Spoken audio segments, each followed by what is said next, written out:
Hey y'all, it's Janine, and today I am in the kitchen and I am making old-fashioned cooked fudge. And this is the recipe that my grandmother taught me how to make. And she's no longer with us. She passed away a few years ago, but she left me with this beautiful tradition of making this old-fashioned fudge during the holiday season to give to loved ones and friends. So I want to share this recipe with you and how to make it. And I promise candy making is not as difficult or as intimidating as you may think it is, or you may have been told it is. It really is a lot simpler. It's just a matter of having a really good candy thermometer and a little bit of patience.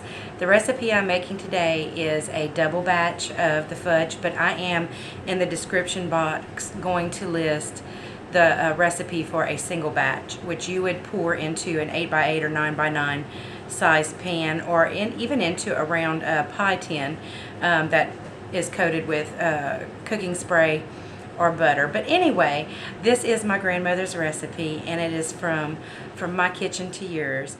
Thank you so much for tuning in, and here we go. Okay, the first thing we're going to start off with is a nice heavy pot. You need a pot that's got a good weight to it and conducts heat evenly.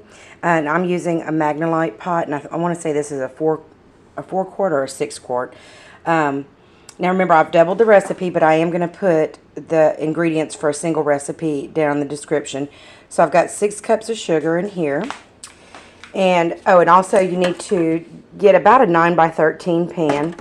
And I lined mine with aluminum foil and then sprayed some Pam in it so that the fudge will release fairly easily.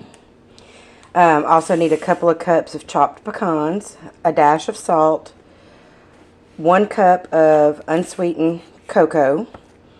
Going to need a ½ cup of corn syrup and about a teaspoon of a good quality vanilla. And we're also going to need, which I don't have here in front of me, but we're going to need 2 cups of evaporated milk. So let me set the camera up and I'm going to show you how we put everything together.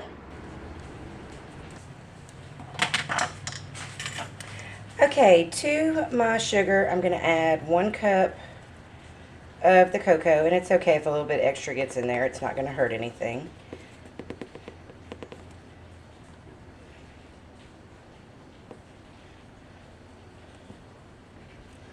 So there's 1 cup of cocoa.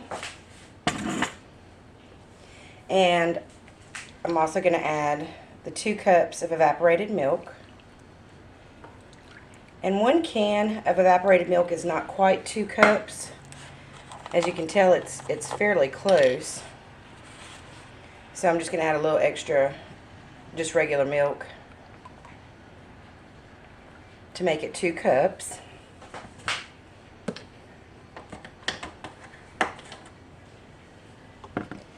And for the Karo syrup, or the corn syrup, I spray a little bit of Pam in my measuring cup so that the corn syrup glides out fairly easily.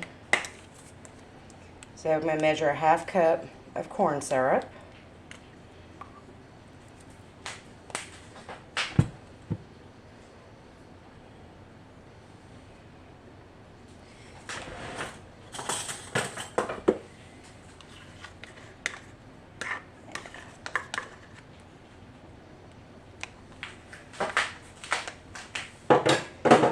And now just a pinch of salt.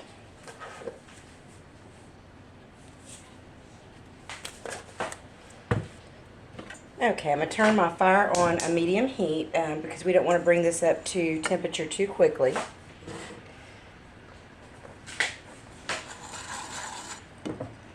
And then you can see I'm just going to take my wire whisk and just gently incorporate all these ingredients. And once we get all these ingredients incorporated, I'm going to put my candy thermometer, hook it onto my pot, and I'm just going to let these temperatures come up to, this pot of candy rather, come up to a slow rolling boil. And just let it continue to do that, stirring occasionally until it comes up to, like I said, 5 degrees above softball.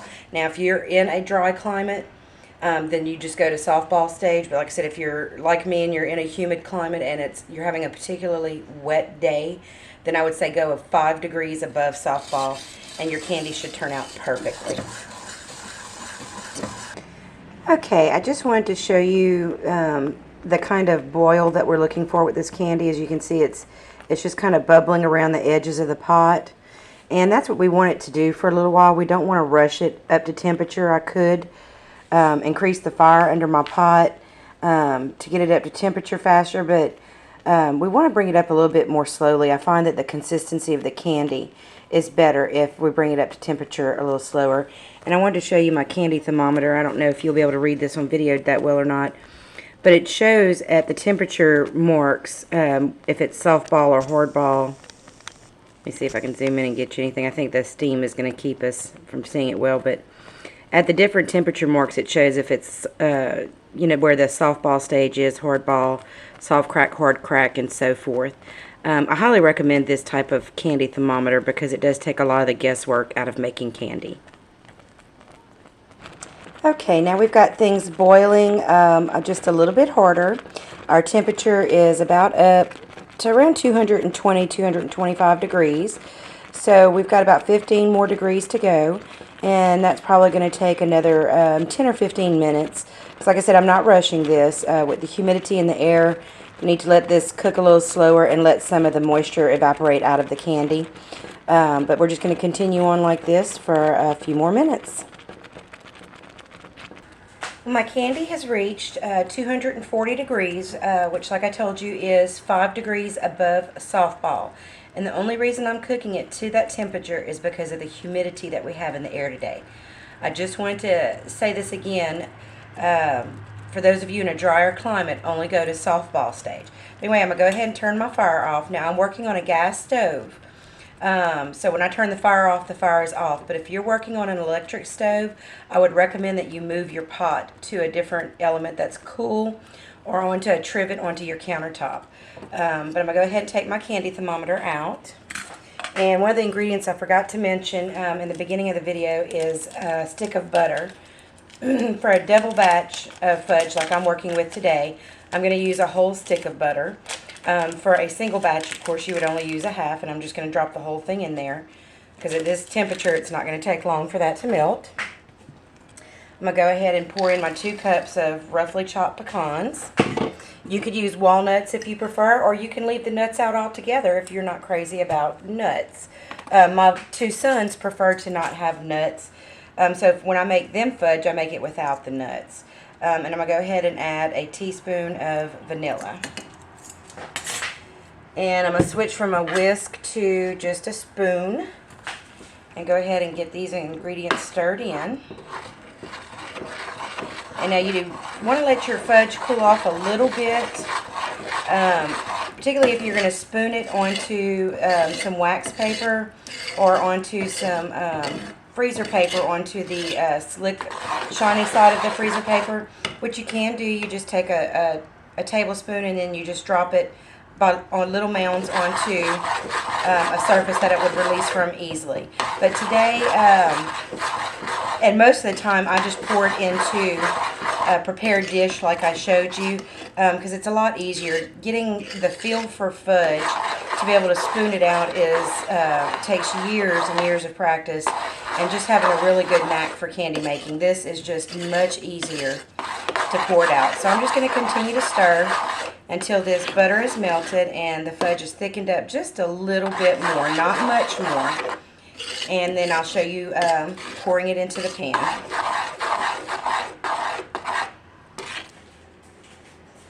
Okay, the fudge is cooled ever so slightly and is just a tiny bit thicker, but not much.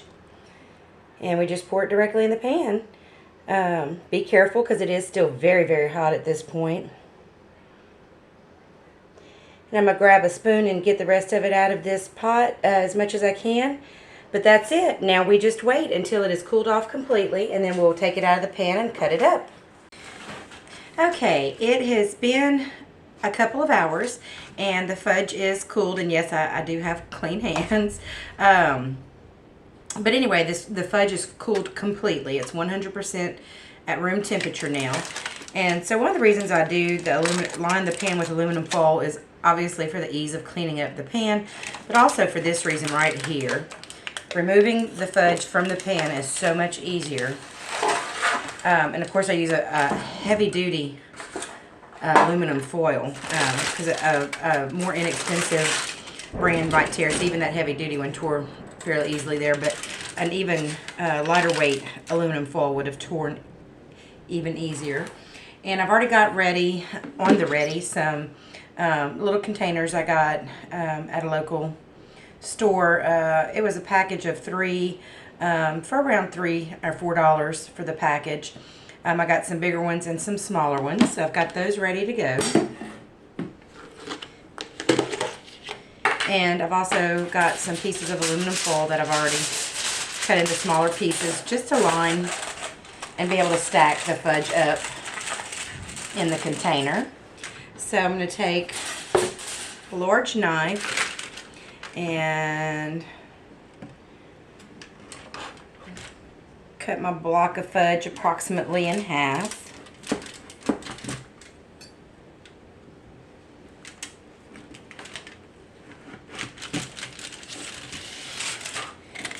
And then in half again. So I'm cutting it into quarters. And then from there, it's easy to cut into small bite-sized pieces. You don't want to make the pieces too big.